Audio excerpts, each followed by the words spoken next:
when volunteers accomplish more than governments. The Great African Penguin Rescue Operation is a phenomenal example of what civilians can do, what individual volunteers can do when governments stand around helpless. 26 years ago, there was the Great African Penguin Rescue Operation, which I had the privilege of being part of. 26 years ago. Now, penguins are quite amazing creatures, and for example, now the emperor penguin, who lives in Antarctica, is an example of dad of the decade. Forget about dad of the year. Now, these penguins can swim well, they can porpoise as well. You know, water is more resistant than air, so they often will jump out the water to fly through the air because they can go faster that way. And so these emperor penguins are known to porpoise. They can get such a speed up that they can propel out the water and jump a meter above the water surface to land on a rock shelf of, for example, an ice floe. And very affectionate parents. Do you know, penguins are one of those creatures who mate for life, and they're inflexibly loyal. One of the biggest problems we had with the penguin rescue was to give them a chance to find their mate, because if we put them in the ocean, the wrong places, they could spend who knows how many months and years even hunting to find their mate, and they'd swim across oceans to find them. It's absolutely remarkable.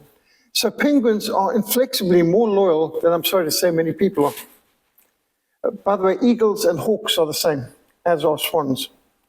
Now, it so happens that when it comes time for the chicks to be hatched, the moms head off and dads are left looking after the baby while the mothers go off shopping, in the Antarctic Mall in this case. And while they're frolicking in the water and having fun fishing, dad's back at home looking after the penguins, the little baby penguins' eggs. Now these eggs have to rest on dad's webbed feet for months. They can't touch the ice. If they touch a tundra, the egg is dead. It's so cold. It reaches minus 26 degrees Celsius in Antarctica. And the Bible even says, who can survive the icy hail? And well, the penguin can. He's like the only creature can survive the Antarctic winter. And so he's got to restrict his movements. And in the freezing cold, icy winter of Antarctica, the dads take turns on who's on the outside bearing the brunt of the wind, and they shuffle around regularly so that they can warm up on the inside. And they've got a very developed social system. And when the kid is born, hatches out the egg, he's got to stay on dad's webbed feet for a while because he can't handle how cold the ice is. And to show you self-control, why I call them dads of the decades, these emperor penguins, they have to keep some food undigested in their mouth for months, which is essential for the survival of the young penguin, because at a certain point, remember, mom's not there. He's not going to get any milk. For this guy to survive, dad's kept some food that he hasn't swallowed, although he hasn't eaten in months.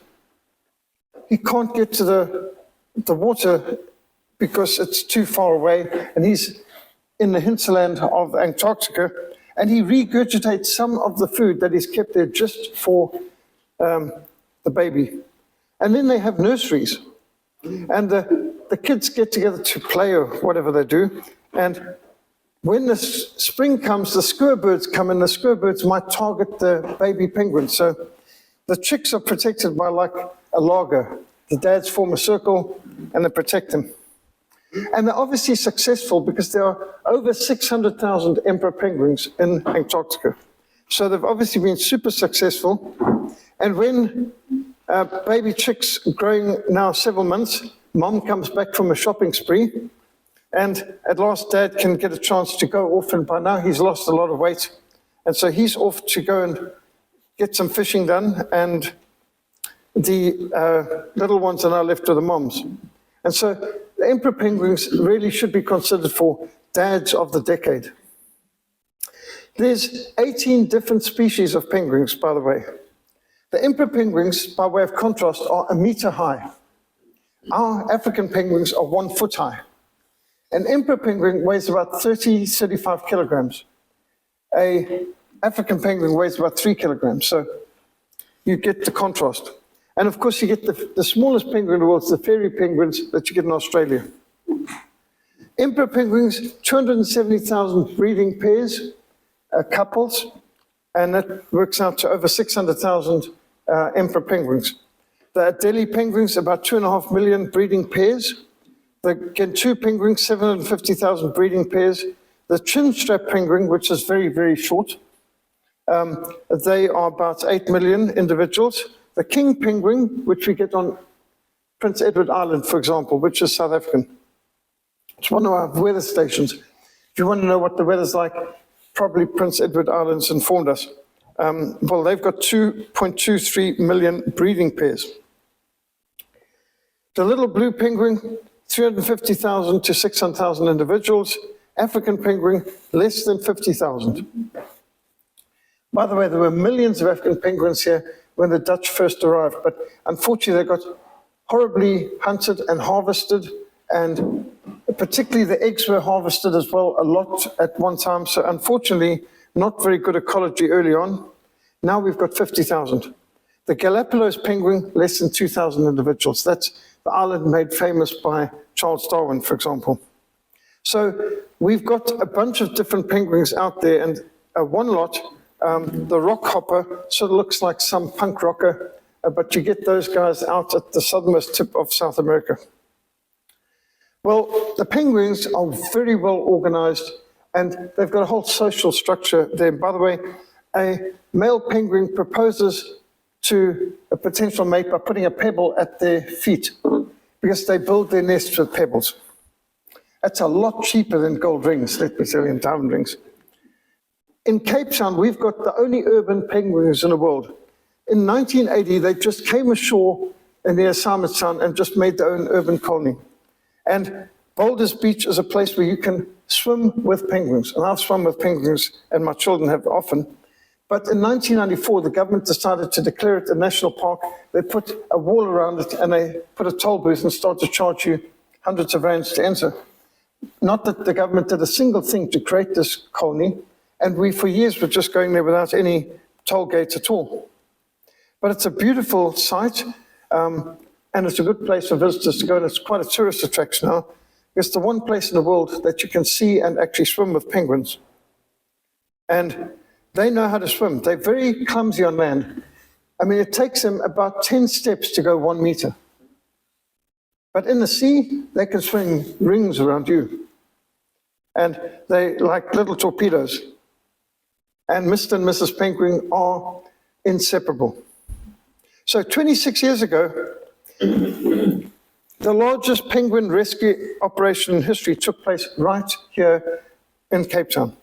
It was the 23rd of June 2000 that the Chinese bulk ore carrier MV Treasure sank off the coast of South Africa in Table Bay.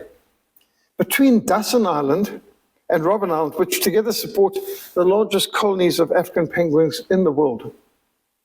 And it happened right during the breeding season, and we had a record massive amount of chicks born on that particular June. MV Treasure spilled over 1,300 tons of bunker oil, which oiled thousands of penguins on Robben Island and threatened to pollute Dussin Island too. But 6 years before, and we've got to go 6 years before for you to appreciate this, there was another, what was at that time the worst oil spill off the shores of the Cape, endangering penguins, with the sinking of the MV Apollo C in a storm in June 1994. Now, we had this horrible storm. It was a terrible storm. And suddenly oil started coming ashore at several places, and people are saying, where's this oil coming from? And maybe some old shipwreck has been dislodged and this oil's coming from that. No, it turned out that a Chinese oil tanker had sunk. They had radioed mainland Red China, you know, Mayday, Mayday, we're going down, son. They didn't bother to inform South Africa. They didn't bother to inform the NSRI. You know, forget about the sailors who went down with the ship. What about the ecological disaster of the oil being spilled? No warning from China. They don't care, evidently. Almost 10,000 penguins were oiled from the sinking of MV, or marine vessel, Apollo C. Like many other Cape Townians, I recruited all my friends and mobilized our staff from a mission base here in Rondebosch to head off to Sandcob, that's Southern African Foundation for the Conservation of Coastal Birds, Sandcob. And we volunteered and helped with the cleaning and feeding of these oiled penguins, best we could. Now, the lady with the big brown hair in the middle she is my secretary and is now a missionary in Zambia. And at that stage, she started dating our missionary Grant. And on this side, far right, is Tanya, who was a secretary for Africa Christian Action. And she's a scuba diver at the time. In fact, when she hit her 21st birthday, we handcuffed her, threw her into the swimming pool and threw the key into the deep end, which, being a scuba diver, was no problem for her. I mean, she went down, she got that key and got herself unlocked, no problem. She's now a marine biologist in New Zealand. Many of these penguins were emaciated, dangerously underweight, and the oil was threatening them on many levels. It polluted their food, the fish. It polluted the water that's necessary for nutrition and hydration. If they imbibed any oil, it would poison their system, ultimately could kill them. I mean, think of the burden on your kidneys, just for starters. The oil also undermined their natural waterproofing. They've got a natural oil on their bodies, a healthy oil, that effectively makes them waterproof. So the feathers of these penguins, because remember, they are birds, they're not fish, they don't have scales, they can't breathe water. Penguins are birds, but they cannot fly. But their Velcro-type feathers make them waterproof with this natural oil. But of course, once we've scrubbed it with dishwashing liquid detergent to get rid of the bad oil, we've gotten rid of the good oil too. And at that point, they could get waterlogged, get hypothermia, die of cold, or drown. So these oil birds all needed to be cleaned.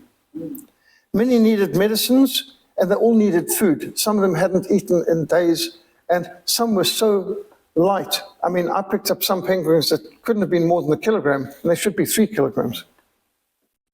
The Sandcob facilities in Tableview was overflowing, struggling to cope with the influx of so many thousands of precious seabirds, many of them in a pitiful state, covered in life-threatening oil. Now, Sandcob had tackled, the occasional little bit of oil pollution here and there, so they had dealt with oiled birds, but, a couple, a handful, maybe a dozen, but never in the thousands before. At this stage in 1994, I'd never before handled a penguin. And like the others, I was surprised what feisty little creatures these are. I hadn't been aware how strong their flippers were. They don't have wings, they have flippers. And those flippers are actually quite strong, and they can really actually hurt you, believe it or not. We soon learned that these little birds, who swimming as they do among seals and sharks and whales, they're not afraid of puny human beings. And they had no fear of people, I could tell. They had their self-respect, and they did complain audibly. I mean, they sound like donkeys, the kind of braying that they make.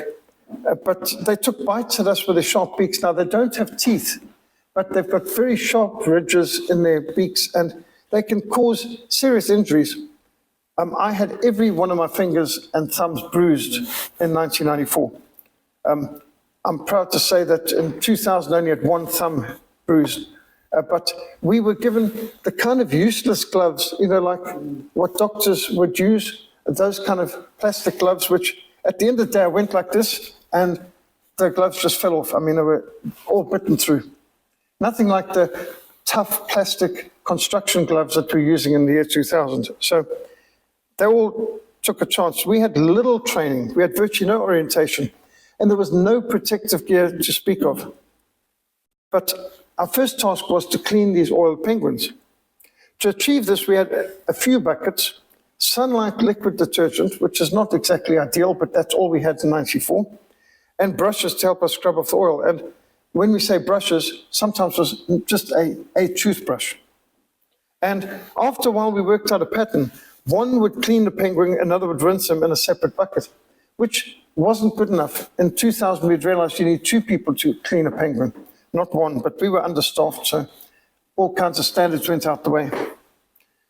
There was nowhere near enough buckets, and there was not enough volunteers, so we didn't have access to hose pipes or taps either. There was very, very little of those. And once cleaned, our next priority was to feed these poor little birds. And it took a lot of time and practice to learn how to open their beaks with one hand, nice and wide, using your finger and thumb just below the jawline so that you could correctly position the fish for them to swallow. Because you couldn't give them fish like in a dish. They're not scavengers. They won't feed, and you don't want to encourage them to be scavengers. So if you didn't do this right and you got just a torn fish, that was lost, that was spoiled. They had to be hand-fed. And after several attempts to introduce medicines down their throats, which was about as easy as giving medicine to a cat, because penguins are actually more like cats than birds in many ways. They have their own character and feisty, and even the way they look at you and threaten you and all that, they've got cat-like features. Somebody pointed out that what you should do is put the medicine tablets into the fish that you're going to feed them with, close that, and then feed them that way. And I wished I thought of that myself, but it worked like a charm. Don't try to get medicine down their throat, just concentrate on getting the fish down their throat. At one point, having dropped a fish on the ground, which, everything's slippery, salty, wet, I leaned forward to pick it up, and I got this bite on my cheek from a feisty little penguin who took advantage of me lowering my head within range of his beak. And he just wanted to remind me he's got a self-respect, he's not taking all this manhandling passively. And considering how close that bite was to my eyes, I realized some eye protection goggles would have been a nice addition. Certainly for any future penguin rescue operation, we put that in our checklist. And while we were grateful that we collectively saved over 4,700 penguins in 1994, restored to good health and released back in the wild, we lost almost as many penguins. We rescued 10,000 penguins, but only 4,700 survived. I mean, we lost almost as many as we saved. And we were inexperienced, we had lack of training, we had inadequate facilities, very limited resources. There was this great sense of we were overwhelmed. I couldn't help feeling that we could have done a lot better. There was a pile of dead penguins outside Sandkop, and just felt sick to my stomach that we had failed in how we handled them. So I don't know how many others felt the same after 94, but I felt like we had failed. So in June 2000, with the sinking of the MV Treasure in Table Bay, we had the chance now to put into practice what we had learned back in 1994 with the MV Apollo C oil spill.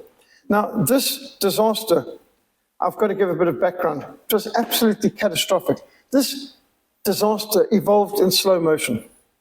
The MV Treasure is off the coast of South Africa. It's got an 18-meter wide metal fatigue hole. How do you get an 18-meter wide metal fatigue hole in a massive oil tanking ship? And people are saying, don't let it come into our shores, get the Navy to pull the crew off by helicopter and get the Navy to go and use this as target practice, incinerate all the oil, don't let it anywhere near our coastal borders. This is an ecological disaster waiting to happen. But no, they decided we're going to bring it to Table Bay Harbor. People warned there's no way that Table Bay Harbor can accommodate. This ship is too big. Sure enough, it couldn't be. And then they're arguing, who's going to pay for the oil to be pumped off the ship? China wasn't interested. The Southern government wasn't interested. The provincial government, the Cape, wasn't interested. The municipality wasn't interested. Everyone was passing the bucket. No one was doing anything. They bring this blasted, cursed, damned ship into our bay. And then, would you believe it, the Chinese crew just decided to abandon. The captain jumped ship. The ship starts drifting towards Kubrick nuclear power stations, saltwater intakes. And you're going to have an even more catastrophic disaster if this carries on. Fortunately, the Air Force took a pilot and dropped him by helicopter onto the ship, and he succeeded. Let's see what happened here.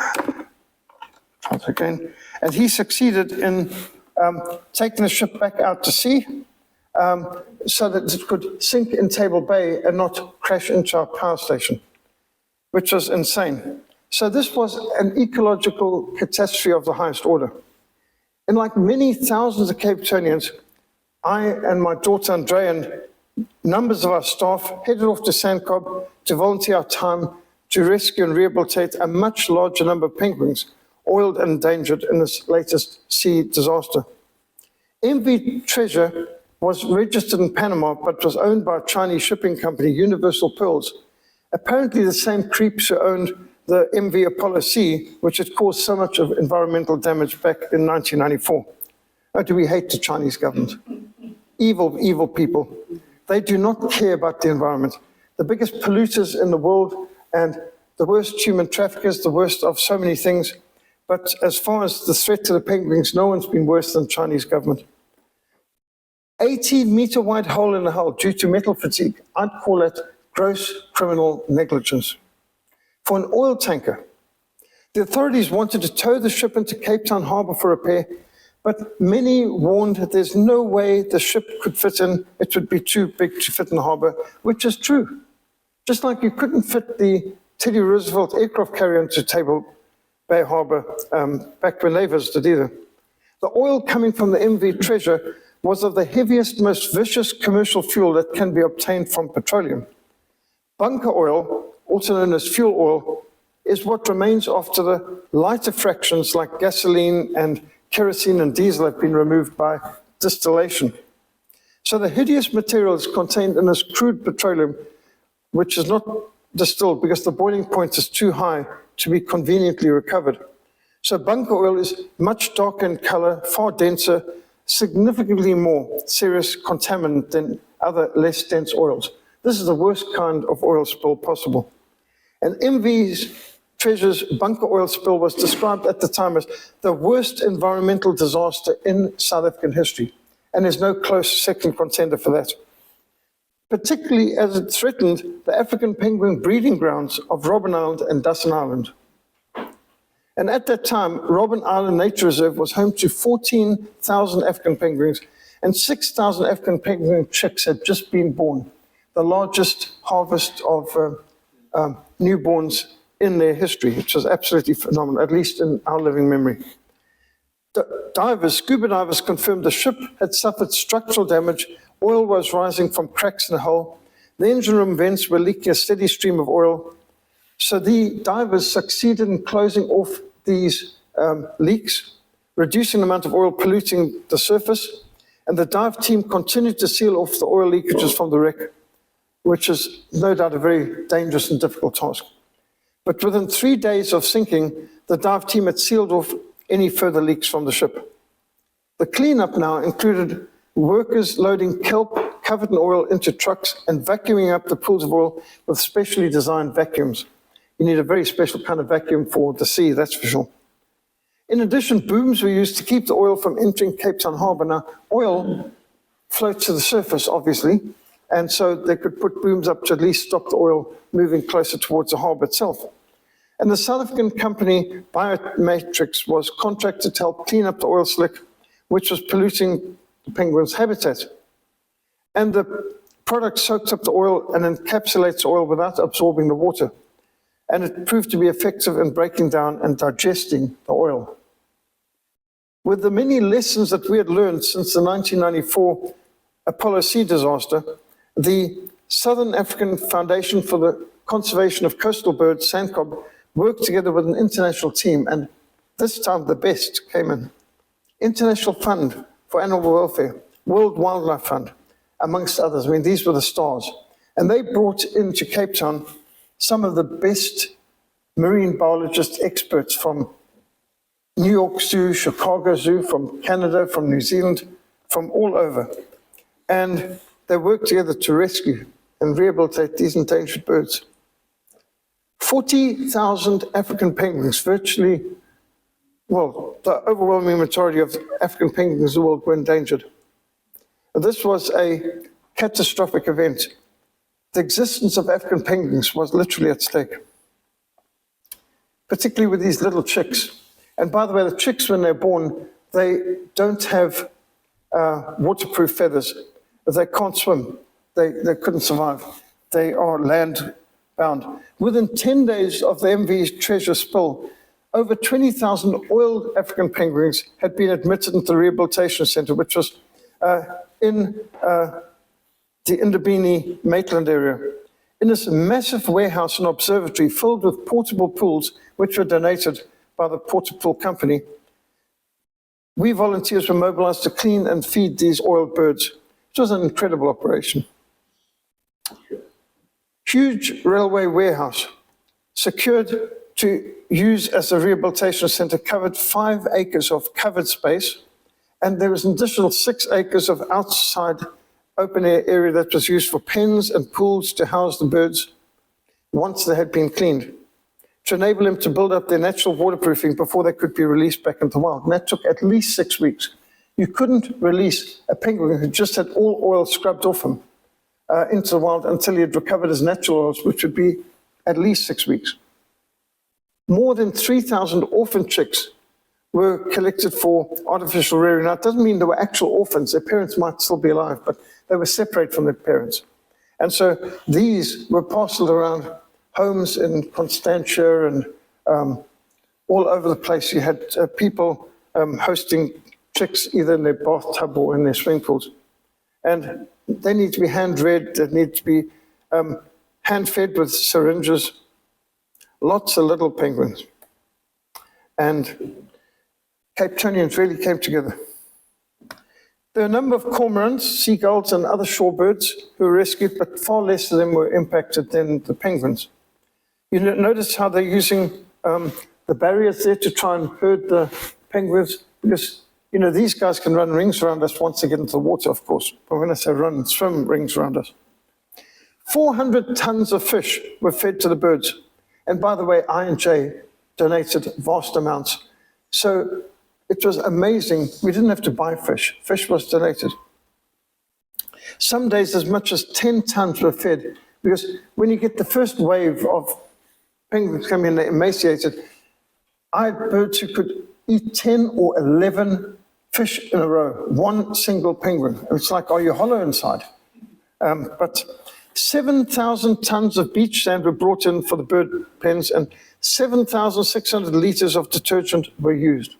And this was an improvement from 1994. We didn't have dishwashing liquid. We were literally using sunlight liquid back in 1994 to break up the oils, but now they had a much better, more eco-friendly detergent that was friendlier to the penguin skins. Now, during this oil spill crisis, my sister-in-law, Deborah, arrived from Salzburg, Austria, on her first visit to Africa. And as I collected her from the airport, I said, Debbie, we have a crisis. We need to go and save penguins. And she didn't hesitate, and soon Professor Deborah Peltzman, and she is a serious professor. She's got an award from the President of Austria that puts letters behind her name, much like a knight or a sir or countess or something in Britain, which can only be given by the sovereign, because of her pioneering in education. She is a major educationalist, university professor, and soon she is in yellow oilskins and scrubbing penguins. And Debbie became an effective part of the international team of volunteers in the railway warehouse in Observatory, which, as you can see, is a phenomenal operation. When I asked her to give an explanation of what she remembered on the 20th anniversary, she wrote, I specifically remember how well organized the feeding was. Each volunteer group, which is mostly 3 people, was in a pen with 2 smaller pens to the left and to the right. One of the smaller pens housed approximately 20 hungry penguins. And we had to pick the penguins up in the correct manner, keeping your chin up and your eyes out of the way of their beak, and position the animal between your knees, keeping your ankles crossed, efficiently keeping their wings pinned between your knees so that they could not be damaged. I would have called them their flippers, but yeah, wings. We had to feed each penguin 6 fish at each feeding, 3 fish with medicine and 3 without. And that done, the penguin was then carefully put in the other smaller pen so you could keep track of who had been fed and who had not. And each volunteer had to keep calm, collected, mostly quiet, giving the animals a sense of security, not adding to their stress. I don't know if we could have got volunteers today who'd probably want music being played, but this was a silent operation. I also remember almost every grocery store in Cape Town had a storage bin into which people could donate towels to clean and dry the animals. And it was just wonderful how Cape Town came together. What a fabulous experience it was, not to be missed. Thank you, Peter. The downside, I remember Peter's car reeking of fish. Well, to be honest, I can't remember the smell of fish. I think we must have all stunk of fish. It's like a person eating garlic can't tell isn't bothered by someone else eating garlic. An additional 19,500 penguins who were in danger of being oiled were captured before the oil reached them. Now, that was at Dustin Island mostly. And by the way, these cardboard boxes were designed after 1994. Some of the birds we transported died of lack of air being transported. So with lots of holes, we designed totally new cardboard boxes for the next time. And now they came into play because we had to move 19,500 penguins who weren't oiled up the coast. These were transported up the coast to Port Elizabeth for them to swim the 800 kilometers back to Cape Town.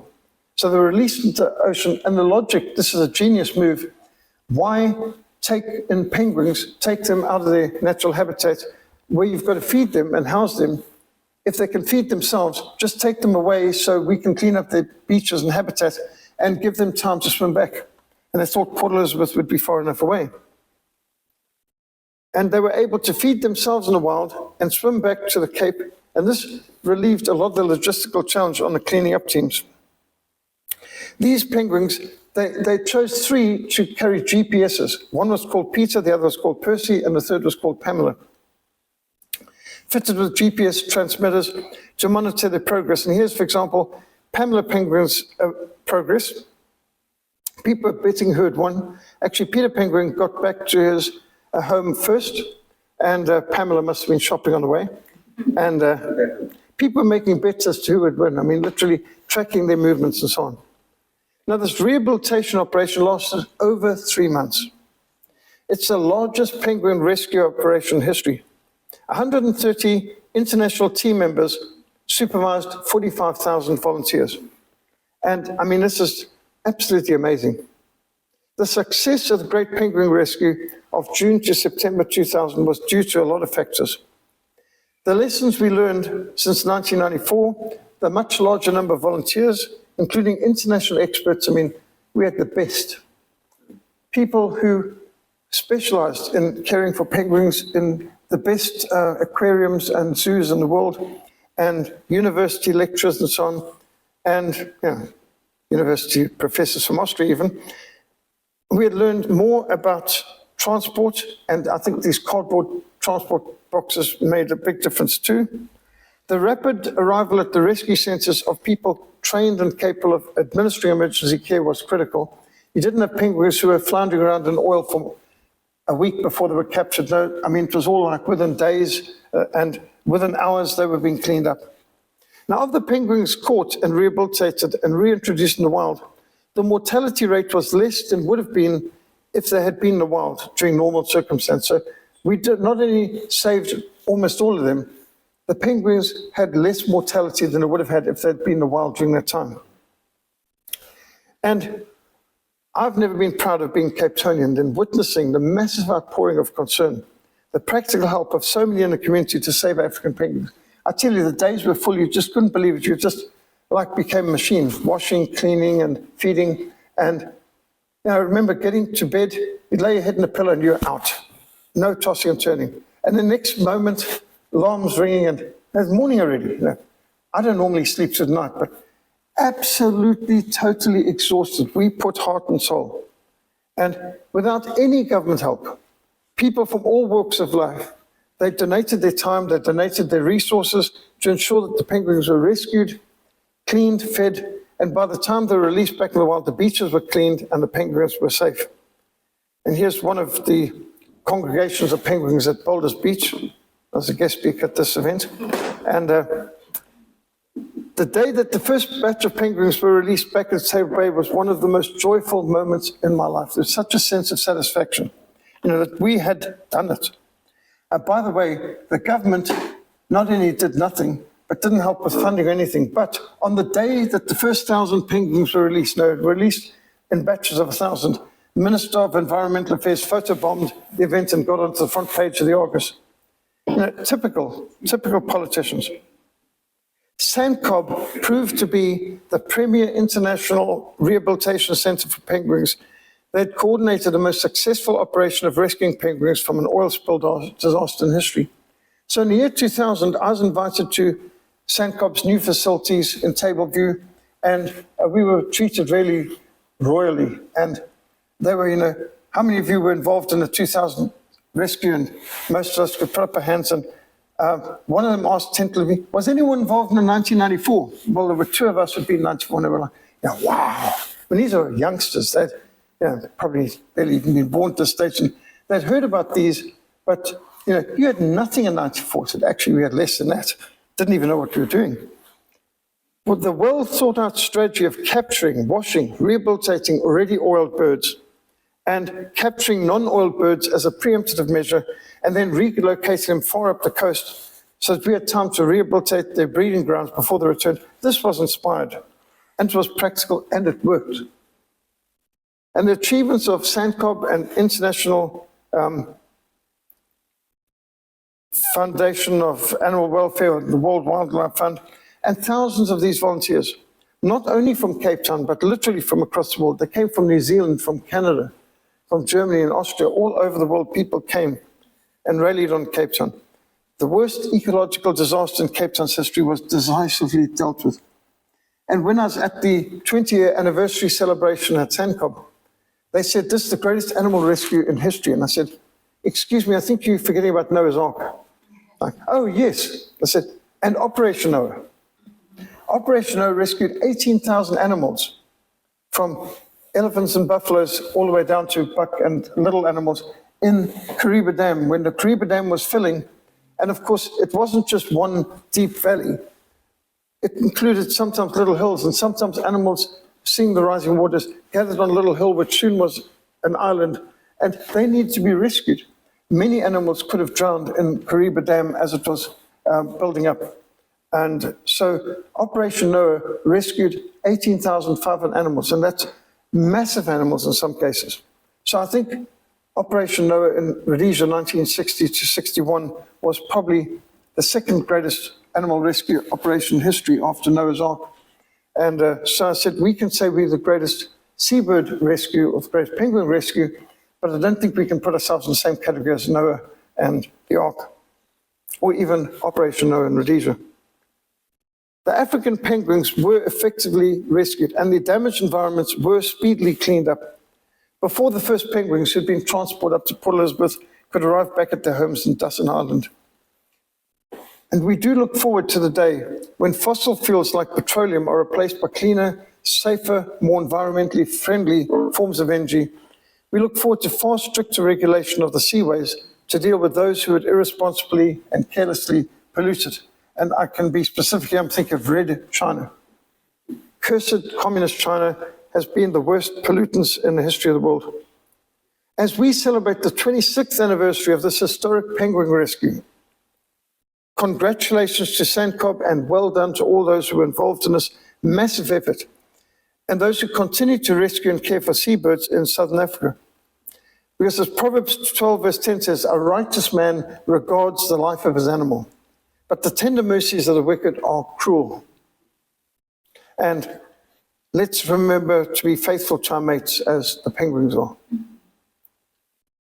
And a book has been written on this by Diane de Napoli, The Great Penguin Rescue, and I've got this book, 40,000 Penguins, a Devastating Oil Spill, and the Inspiring Story of the World's Largest Animal Rescue. Although I did challenge them when they said this in 2020 that it's not the largest animal rescue in world history. Don't forget Noah's Ark. And today, if you go to SANCOB, you can pick up children's books like for the grandchildren, Peter, Pamela, and Percy in the Big Spill. But while oil spills are the worst threat to sea life, we should consider some things where we can be involved on a daily basis. Do you know marine plastic pollution has increased tenfold since 1980, affecting at least 267 animal species, marine turtles, seabirds, marine mammals, and so how I hate those masks. I loathe the masquerade madness, lockdown lunacy, salvation by vaccination, COVID cult of 2020. But these cursed masks have found their way into the water. To think that even the seahorses are affected by these things.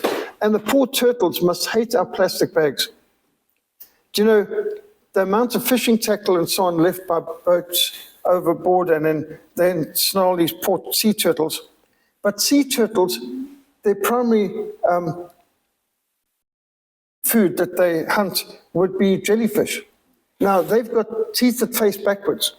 And like many people have, like with their spear guns, they've got the ridges facing backwards so that the fish can't slip off. Well, you can imagine in the water, a plastic bag might look like a jellyfish. And these penguins, in this case turtles, could grab this and they can't get rid of it. And they can literally die of asphyxiation. They can't breathe because of these cursed, blasted, damn plastic bags that end up in the ocean. And it's shocking what goes on when it comes to pollution. 8 million metric tons of plastic are thrown into the ocean annually. If you've ever gone and done a beach cleanup, you can't believe how much plastic bags and styrofoam and other junk is lying around on our beaches. And instead of throwing plastic in the trash, we should recycle. And remember, plastic that goes down the drain might end up in the ocean. And littering, of course, often ends up in the ocean. So 14% of the plastic pollution is from plastic bags, which is why it's quite right for stores to encourage people to bring their own cloth bags and reuse them instead of endlessly having plastic bags. Plastic bottles makes up 11% of the litter in the ocean. Do you know that Americans alone throw 3 trillion plastic bottles away every year? It just can't believe how much wastage is. And then food containers. Now we're thinking McDonald's and Kentucky Fried and all that sort of thing.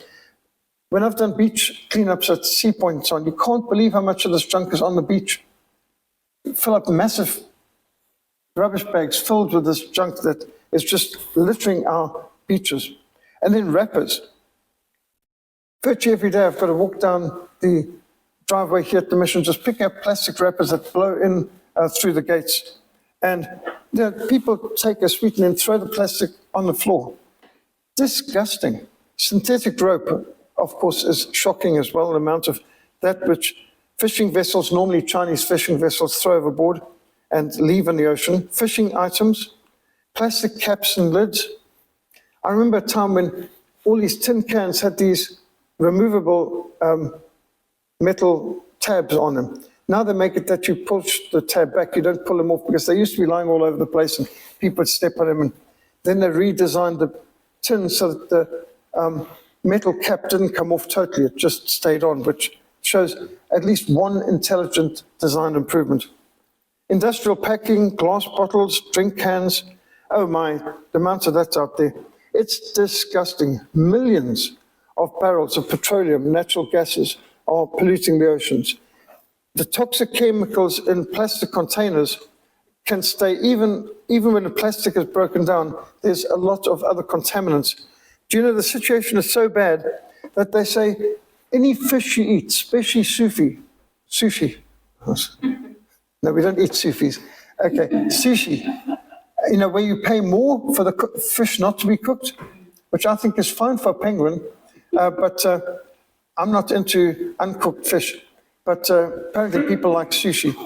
The chances are you eating plastic because the fish have imbibed so much microplastic from the plastic pollution that whenever you have fish anywhere in the world, it's bound to contain some microplastic. So we're literally poisoning ourselves, not just the ocean. Because a lot of our food comes from the ocean. So if we put lots of plastic into the ocean, some of it's going to come back to us in the form of fish. I suppose, not that I'm into Hinduism, but that's karma, isn't it? The plastic in the ocean comes from all sorts of things. Remember, when rain comes in Cape Town, a lot of the litter on the ground gets washed into the ocean. And so people thinking, you know, just dropping a piece of plastic here on Rondebosch Common, that's not going to affect the ocean. Yes, it will. Ultimately, it gets into the whole system drainage. It ends up being flushed out into the ocean, and it'll come back in the form of fish that you eat one day. The plastic footprint, more than 5 trillion plastic pieces afloat, and weighing 250,000 tons. It's just beyond belief. Marine organisms 10 kilometers deep in the Pacific Ocean have ingested plastic fragments. They had a ship that went down, and it had rubber ducks and it had gone down in the Pacific Ocean. Do you know some of those rubber ducks showed up on the coast of Scotland, in the Atlantic Ocean, from the Pacific? You know, what you've heard of people putting a message in a bottle and throwing it in the ocean, and somebody in strange places getting it. Well, that might sound romantic, but it would be better to use another method to get a message out there than polluting the ocean. If we're going to protect our oceans, we need to end the age of throwaway plastic. It's not that plastic's bad. Plastic can be used well, and there's a lot of good things being made of plastic. But one-use, single-use plastic is a problem. So just think how America can throw away 35 billion plastic bottles in a year, 500 billion plastic bags used annually worldwide, 40% of plastic usages in packaging. I get so irritated, the amount of things we order and you get, or you buy a toy for your grandchild, and the amount of plastic junk around it. You know, really, it's like when you go to a pharmacy to get a vitamin bottle, and most of it's packaging, plastic, a big sponge-like item, very little, it's like deception. You get the impression you're getting a bottle this size filled with that amount of pills, and meanwhile, it's not at all. Little part, like you might get a big box of something from some of these take-a-lots and so on, and most of it's packaging, and you get inside some very small little technical item that you've ordered for your computer. So there's far too much wastage in packaging. You know, making people think you're getting a bigger item than you are, and it's deception advertising, but this wastage in packaging is a major problem. A 2002 UN study said $7 trillion a year is involved in the economic risk from plastic pollution. So what is being thrown out? Well, 41% of what's being thrown away and ending up in the ocean is cigarettes. These people who smoke should be taught not to litter. Now, the army had the perfect solution. You dropped anything, any litter, you picked it up with your mouth, you chewed it, and you digested it. That taught people not to throw cigarette stubs on the ground. And you drop plastic wrapper, sweets, pick it up with your teeth, chew it.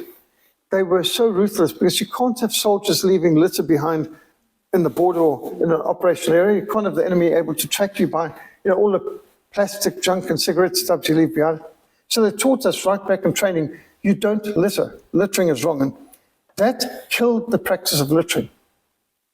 And when you see somebody who will not litter but will sort of go and pick up the things, well, I remember our guys having to lick up the ash that they were leaving on the ground. Literally. I mean, that may sound ruthless, but I think that would be a good solution. Have people with whips forcing people who litter to pick up and chew what they just threw away. I've walked around the common and had a car stop and have somebody throw a tin can out. I've picked up the tin can, thrown it back through the window at them. Don't litter, this is a nature area. It's disgusting, these litter bugs. And I've been traveling in a Kruger National Park and seeing school buses throwing plastic bags and bottles out of the windows in Kruger National Park. And these kids are getting a free expose of the most beautiful game reserve in the world. And the result is just throwing this stuff out. So I drove my car dangerously in front, blocked this bus, and got out and went into the bus and gave them a berating, tongue lashing, and reported them to the local rangers. That is disgusting. Litter bugs are disgusting. I think God hates litter bugs. He made a beautiful earth, and these people who can just throw junk around, and especially bottles.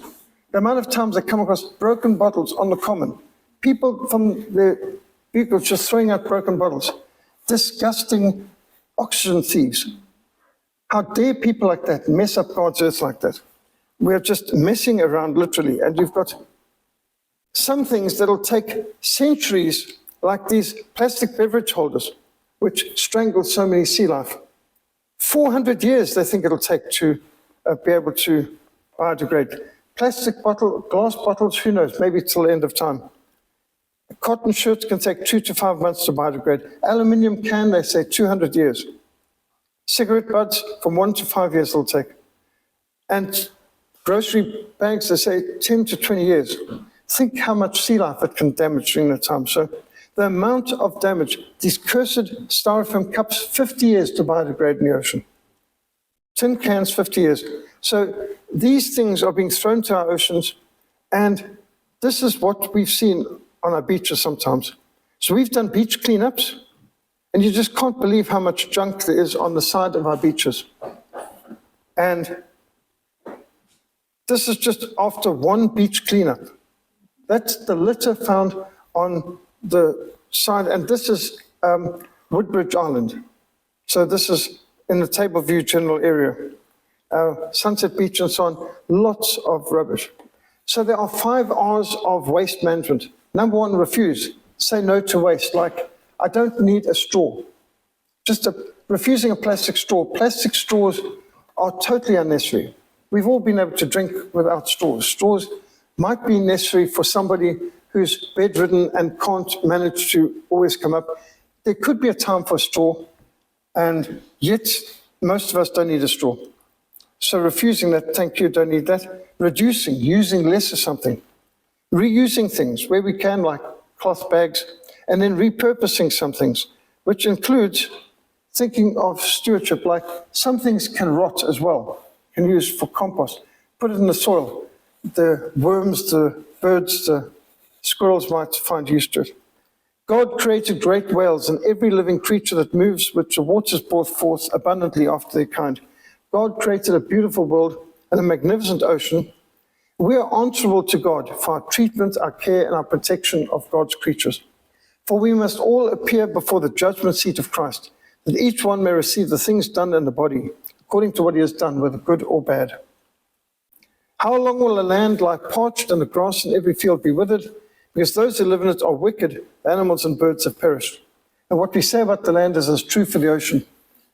When wildlife is perishing because of people's pollution and thoughtlessness, it's a sign that the people are wicked. Wicked people pollute the environment. Wicked people deforest the environment. And by the way, can you guess how many trees Cape Town is missing since the ANC started the Ministry of Deforestation? How many trees are we short since 1994 in the Cape Peninsula? 10 million trees are needed to be planted in the Cape Peninsula. Just the Cape Peninsula. We're not talking about the whole country. Not counting the arson they've done in the Garden Route and all of the burning down of the forest around George and Knysna or around Grabo. 10 million trees missing just from the Cape Peninsula alone. And you wonder why we sometimes have droughts. We need to better the lives of those that brighten ours. This is a design that my daughter Daniela did for the People's Dispensary for Sick Animals. And again we see this scripture: a good man is kind to his animals, but the wicked are cruel to theirs. By biblical definition, a person who's cruel to animals is wicked. And I think we've got to include the carelessness of pollution that could endanger marine and sea life. Children raised to love and respect animals grow up to be better human beings than those who aren't.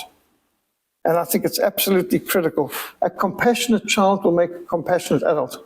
And the first way you teach children to be compassionate is how to treat pets and wildlife. And by the way, every single one of these serial killers, like Jeffrey Dahmer, it's been proven they started by being cruel to animals. They all started there. Cruelty to animals, the person who first of all starts ripping butterfly wings off or being cruel to cats and dogs and so on, those are the ones who end up being some of the worst adults on the planet. John Bunyan, the best-selling author who wrote Pilgrim's Progress, said, "You have not lived today until you've done something for someone who can never repay you." You know, like a little hedgehog, for example. And so congratulations to traffic police when they do something like this, like stopping traffic at the entrance to waterfront to let ducks pass by with their kids. Or in Denmark, this is the way it should be. The purity of a person's heart can be quickly measured by how they regard cats. And so you've seen here, people seeing signs, "Welcome to Cat World," and all guests will be evaluated by cats. And I've had some people coming into our homes complaining about the fur on the furniture. I said, well, that's why it's called furniture. Remember, this is the cat's home. A house is not a home without books and cats. And a man can never have too many books, guns, knives, or cats. To remember our great store cat, Florence, for 16 years ensured a rodent-free environment for our Literature of Africa stores. And she's been followed now by others like Nate and Tabitha. Tabitha's another rescue cat who looks after stores, and our youngest, Robert, the bobcat. Now, my first ministry was Scripture Union, and there the slogan was Bible before breakfast. So our cats have the principle of Bible before budgies. And yep, we even have chair cats, Robert the bobcat, who's now also taking the heritage of Florence and looking after the stores, ensuring a rodent-free environment for our important literature. Now, we have got some great literature here. I've put on the table some of our Bible and Animals leaflet, which you can distribute to help people to understand more of what the Scripture teaches about creation and stewardship, and will animals be in heaven? If you can catch the mouse, you can find our websites now. I'm sorry to say, since January this year, our very popular Facebook pages, We Love God's Animals and Wonderful Wildlife, got taken down and deplatformed, and I got totally deplatformed. Facebook, Mark Zuckerberg's thought police reckoned that I'd violate the community standards, not that they'll explain what that is, but I think that's the truth. And truth that hurts violates community standards. We had, in a single year, 50 million people reached through Wonderful Wildlife. We had 10,000 members. It's a very popular site. Hundreds of thousands of shares and likes and interactions, and yet taken down by Facebook earlier this year. Now, Lenore and I were very enthusiastic about rescuing rhinos from rhino poaching, and along with Razan Borta, President's daughter, P.W. Borta's daughter, Razan, we were involved in quite a few campaigns to protect rhinos and to fight canned lion hunting. There are people who actually thought that coming to hunt some poor, toothless, retired Boswell Wilkie circus lion on a farm made him a big game hunter. So you have these canned lion hunting packaging things. So we've marched to Parliament and protested on behalf of the lions and produced leaflets like Cecil and canned lion hunting. One of our most popular sermon audio messages is Animals in Heaven, which of course you get a lot of animals in heaven in the Bible. And when I've had some people coming to me saying, you know, will my pet be in heaven? I said, I'm pretty sure your pet will be. The question is, will you be in heaven? Because, you know, animals don't have the same guilt that humans have. We are not in a right relation with God. We need a personal relationship with Christ. We need to be cleansed by the blood of the Lamb through the atonement of Christ before we get to heaven. So, yes, your pet may be in heaven, but I can guarantee you won't be unless you repent of your sins and you give your life to Christ. So don't worry about your pet. Your pet might be worrying about you. We had a great website, The Bible and Animals, which unfortunately doesn't exist anymore. But if you go onto Frontline missionsa.org website, you'll see that we do have an animal page where we've got an article which includes a lot of the key materials we've produced on animals, including audios and videos, and the Great Penguin Rescue, and Will Animals Be in Heaven tracks and so on. So go on to frontlinemissionsa.org web